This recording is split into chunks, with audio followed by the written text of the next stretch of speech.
ఓం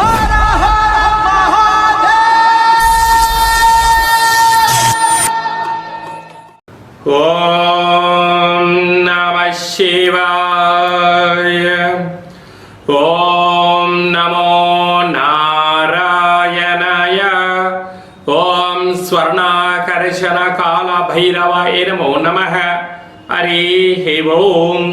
మా ఛానల్కి స్వాగతం. చూస్తున్న వీక్షకులకు, ప్రేక్షకులకు, ప్రియ కాల భైరవ భగవద్బంధులకి స్వాగతం పలుకుతూ మమ్మల్ని ఎంతగానో ఆదరిస్తూ ఉండబడినటువంటి ప్రియ సోదర సోదరీమణులకు, జ్యోతిష్య అభిమానులకు, సనాతన ధర్మ సంరక్షకులు అందరికీ కూడా ఆషాఢమాస అమావాస్య సందర్భంగా, అమావాస్య అనగానే అష్ట కష్టములను తొలగించుకొని అష్ట ఐశ్వర్యాలను, అమృతతుల్యమైన జీవితాన్ని ఎలా స్వాగతం పలకాలో మనం చేసుకునేటువంటి మాసమే మనకు ఆషాఢమాస అమావాస్య సందర్భంగా ఎలాంటి విధి విధానం పాటించడం వల్ల అఖండ ఐశ్వర్యం కలుగుతుందో సంపూర్ణంగా తెలుసుకుందాం. 1వ తారీఖు 8వ నెల 2026 నుండి 15/8/2026 వరకు పుట్టినటువంటి వారందరికీ కూడా జన్మదిన శుభాకాంక్షలు. గతంలో వివాహం చేసుకున్న వారికి వివాహ వార్షికోత్సవ శుభాకాంక్షలు. ద్వాదశ రాశుల్లోని గ్రహ గమనాలు వీక్షింపచేద్దాం. విశేషంగా మనకు ఏడాది తర్వాత కుజ భగవానుడు మిథున రాశిలో సంచారము, అక్కడే బుధుడు స్వక్షత్రకారకుడు. 12 సంవత్సరాల తర్వాత రవి భగవానుడు దేవగురు బృహస్పతి ఉచ్చస్థితిలో ఉండగా సంయోగ సంచార స్థితి, సింహరాశిలో కేతు సంచార స్థితి, కన్యరాశిలో శుక్ర సంచార స్థితి, కుంభరాశిలో రాహు సంచార స్థితి, మీనరాశిలో శని భగవానుని సంచార స్థితితో ద్వాదశ రాశుల్లోని గ్రహ గమనాలు ఈ విధంగా ఉన్నాయి. కుంభరాశి వారికి ఏళ్ళనాటి శని చివరార్ధ సంచార స్థితిగా ఉన్నప్పుడు వక్రగమన శని సంచార స్థితి, 6వ స్థానంలో రవి భగవానుడు దేవగురు బృహస్పతితో సంచారం చేయనప్పుడు ఎలాంటి ఆర్థిక ఇబ్బందులతో సతమతమవుతారో మీకు తెలుసా? కుంభరాశిలో ఏ ఏ నక్షత్రాలు వస్తాయి అనగా ధనిష్ఠా నక్షత్రంలోని 3వ పాదం, 4వ పాదం, శతభిష నక్షత్రంలోని 4 పాదాలు, పూర్వాభాద్ర నక్షత్రంలోని 1, 2, 3 పాదాలు కలిపితే కుంభరాశి. రాశాధిపతి శని భగవానుడు. వీరికి రాశిలోనే రాహు సంచారము చేయడం, శని భగవానుడు వక్రగమనంలో సంచార స్థితి ఉన్నప్పుడు విశేషంగా ఏదైనా ఒక పని చేసేటప్పుడు సమయము, సందర్భము ఆచితూచి నిర్ణయం తీసుకోవాలని చెప్పి గుర్తుపెట్టుకోవాలి. అన్నీ నాకు తెలుసు అనుకుంటూ ఉంటారు. కొన్ని మనకి ఎన్ని తెలిసినా ప్రకృతి భగవంతుడు ఏం డిసైడ్ చేశారో మనకు తెలియదు. కనుక ఇలాంటి కాల సమయంలోనే ఓర్పు అవసరం, నేర్పు అవసరం, తల్లిదండ్రుల మాట, గురువుల మాట చాలా అవసరం అని చెప్పి గుర్తుపెట్టుకోగలగాలి. అలాగనే వీరికి విశేషంగా ఏడాది తర్వాత సంతాన స్థానంలో కుజ భగవానుడు సంచారం చేయడం వల్ల నూతనంగా వివాహమైన వారికి పుత్ర, పుత్రిక, సంతాన యోగము, పిల్లల యొక్క చదువులు, అభివృద్ధి, వివాహము, విదేశాలము, పెట్టుబడులలో ఆకర్షించే విధానంలో విజయం మీ సొంతం కాబోతుంది.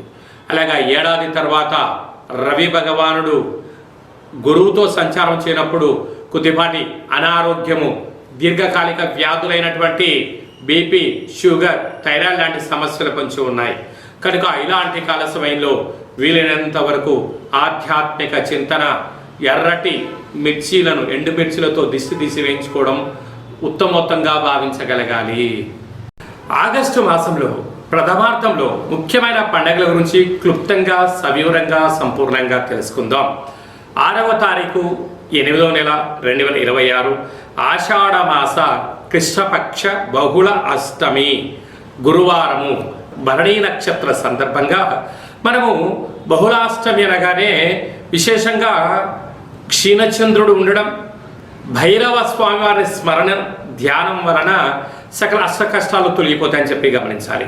కనుక కాలాష్టమితో సమానమైన అష్టమి కనుక ఇంట్లో ఒక కుష్మాణ దీపాన్ని వెలిగించడం, ఇంటికి దిష్టి తీసి పలగొట్టడం వలన సకల అష్ట కష్టాలు తొలగిపోతాయని చెప్పి గమనించాలి. 12వ తారీఖున ఆషాఢమాస బహుళపక్ష అమావాస్య పుష్యమి ఆశ్లేష నక్షత్రంతో కూడుకున్నటువంటి బుధవారం రోజు అమావాస్య సందర్భంగా మనకు కులదేవతలు, గ్రామదేవతలు, ఇష్టదేవతల యొక్క స్మరణ, గతించిన పెద్దవారికి ఆ రోజు వారిని స్మరించడం, వారికి తర్పణం వదిలిపెట్టడం లాంటి కార్యక్రమం చేయడం వలన సకల అష్ట కష్టాలు కూడా తొలగిపోతాయి. కనుక అమావాస్య తిథి యందున మనం ఆవగించంత భక్తిని, శక్తిని, ముక్తి మోక్ష మార్గానికి బాటలు వేయగలిగినట్లయితే మనకన్నా అదృష్టవంతులు ఎవరు లేరు అని చెప్పి గమనించగలగాలి. ఆషాఢమాసం అనగానే మనకు ఈ భూమండలం అంతను కూడా వర్షాకాలంలో జరుగుతూ ఉండబడిన కాలం కనుక ఇంటిని మనం ప్రతిరోజు శుద్ధి పెట్టుకునేటువంటి కాల సమయంలో పసుపేసి అందులో ఉప్పేసి క్లీన్ చేసుకోవడం, ఇంటి సింహద్వారాలకు పసుపుతో అలంకరించడం, అలాగే ముగ్గు పెట్టడం వలన గ్రామంలో ఉండబడినటువంటి అంటే బయట సంచరించే క్రిమి కీటకాలు మన గృహంలోకి రావు అని చెప్పి కూడా గమనించాలి. అలాగనే ఇంటిలో కులదేవతల, గ్రామదేవతల, ఇష్టదేవతల స్మరణ, కూష్మాండ దీపము ఇంటి యజమానికి నరదృష్టికి దిష్టి తీసి బయట వేయడం వలన సకల గ్రహదోషాలు తొలగి ఐశ్వర్యం కలుగుతుందని చెప్పి గమనించాలి.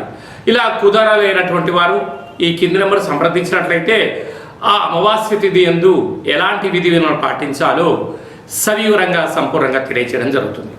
అలాగనే మీ వ్యక్తిగత జాతకం తెలుసుకోవాలనుకుంటున్నారా? మీ యొక్క పేరు, పుట్టినటువంటి తేదీ, నెల, పుట్టినటువంటి సంవత్సరం, సమయాన్ని రాసి వాట్సాప్ ద్వారా పంపించగలిగినట్లయితే 100 సంవత్సరాల జాతకాన్ని వ్రాసి మీరు పుట్టినప్పుడు గ్రహ గమనాలు ఎలా ఉన్నాయి, ప్రస్తుతం ఎలా ఉంటున్నాయి, భవిష్యత్తులో ఎలా ఉండబోతున్నాయో 100 సంవత్సరాల జాతకాన్ని సవివరంగా సంపూర్ణంగా వ్రాసి మీకు వివరిస్తూ అష్ట కష్టాల నుంచి ఎలా బయటపడాలి, అష్ట ఐశ్వర్యాలకు స్వాగతం ఎలా పలకాలో తెలియజేయడం జరుగుతుంది. అలాగనే చాలామందికి పుట్టినటువంటి కాల సమయంలో డేటా ఆఫ్ బర్త్లో లేనటువంటి కారణం వలన మీ పేరు యొక్క మొదటి అక్షరాన్ని అనుసరిస్తూ రాశిని తెలియచేస్తూ రమణ శాస్త్రం ద్వారా అనగా గవ్వళ ద్వారా కాళభైరవ ఉపాసన చేత భూత భవిష్యత్ వర్తమానాన్ని తెలియజేయడం జరుగుతుంది. ఈ కింది నెంబర్ని సంప్రదించి అపాయింట్మెంట్ తీసుకొని సంప్రదించగలరు. అందరికీ ఆషాఢ మాసంలో అమ్మవారి యొక్క కృప కటాక్ష వీక్షణలు, అందరికీ మంచి ఆయురారోగ్యాలను, విద్యార్థులకు విద్య, ఉద్యోగస్తులకు ప్రమోషను, వ్యాపారస్తులకు వ్యాపార ఆకర్షణ, రాజకీయవేత్తలకు మంచి అవకాశాలు కలిగించాలని మనసారా కోరుకుంటూ ఆశీర్వచనం. ఓం శతమానం భవతి శతాయ పురుష సతేంద్రియ ఆయుష్యేవేంద్రియే ప్రతిష్టతి ధనం ధాన్యం బహుపుత్రలాభం శత సంవత్సరం దీర్ఘమాయు సర్వే జనా సుఖినో భవంతు లోకా సమస్తా సుఖినో భవంతు సర్వం కాళభైరవ దేవతార్పణమస్తు. హరి ఓం. ఈ వీడియో మీకు నచ్చినట్టయితే లైక్ చేయండి, షేర్ చేయండి, మా ఛానల్ సబ్స్క్రైబ్ చేసుకోండి. ఆధ్యాత్మిక భక్తి సమాచారాన్ని భగవద్బంధులకు, మిత్రులకు, స్నేహితులకు చేరవేసి హిందూ ధర్మాన్ని కాపాడు.